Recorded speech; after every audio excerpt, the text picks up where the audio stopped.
Hey guys, it's Avery. Today I just filmed a quick little tutorial on how I do my little French braids, two little French braids that I do in lots of videos. I was requested to do this and people always ask me how I do this. Yeah, I just felt like doing a tutorial finally on it. I also want to point out that I am not a hairstylist, of course not. I'm not like some big person to hair. I'm not a hair expert. I suck at hair actually. This is like the only hairstyle I do when I actually put work into it. It takes me like 2 minutes usually. Yeah, this is just my quick little hairstyle if my hair is kind of messy or just And I love this. I think it's amazing. I also want to point out, I know people are going to be like, girl, it's not really a French braid. This one always turns out better than this one. There's like a window right there, so this looks a lot lighter than this. But yeah, this braid, I don't know why it just never turns out as well because my part, so there's like more hair on the side. So yeah, I just wanted to point that out, that this side always looks a little bit better. I know these may not be like French braids to some people, but personally they are to me. And this is just what I've learned. I taught myself how to do it. Basically, my mom said, this is how you French braid, and then I just naturally learned how to completely do this. But yeah, I hope you guys enjoy this short little video on how I do my French braids. So yeah, let's get started. So I'm going to start out by just getting the supplies, which is the brush and some rubber bands. So I'm just going to brush out my hair because I don't want it tangly, obviously, because that just makes it hard to put in the braids. So I'm just going to brush it out.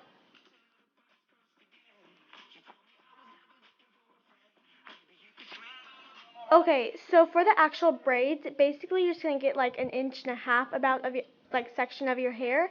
And I'm kind of like weaving through my hair and getting 3 little sections. And I'm just going to be like, obviously any braid, you need 3 sections. So basically I'm just going to cross over one of them over the middle, then the other one over the middle to start like normal braid. But then I'm going to be adding in another section of hair and basically doing the same thing, but each time the little braid, like the little section on the side, you're going to add in more hair. And it's kind of confusing, but once you get the hang of it, it's really simple. So just like right over the middle, left over the middle, right over the middle, just remember to add more hair and it gets very simple.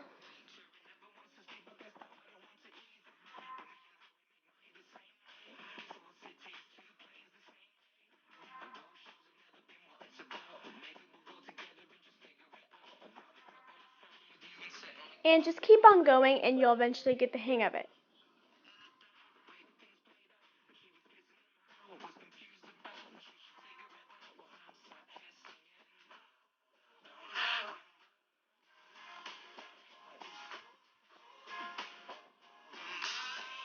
And just go to the length you want to go to. I basically go to like, so I have like 1 inch left of hair, and I'm just going to tie it all up. And I know my hair looks kind of greasy and like wet. It just looks kind of gross right here. I don't know why, but yeah, it looks kind of gross. And anyways, I'm going to be using this little rubber band I have, and it's actually a rainbow loom rubber band. Don't judge me. I needed one. It was really thin and it works for my hair. So I just tied that in and, just keep it secure.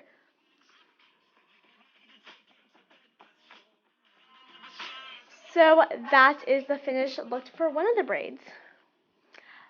Anyways, for the next braid, basically, we're just going to be taking another section and just kind of like weaving through it to get those 3 little sections you need. So I'm obviously just going to be doing the same thing. This is just a different, like, way to look at it. This is from farther away. But anyways, I'm just going to be doing the same thing, basically just braiding it normally, crossing like left over the middle, then right over the middle, then left over the middle. But remember to add more hair each time. And I forgot to mention this, put the hair, like the sections go over instead of under, because if you go under you create a Dutch braid, which still is cute and I like it, but we are going for a French braid.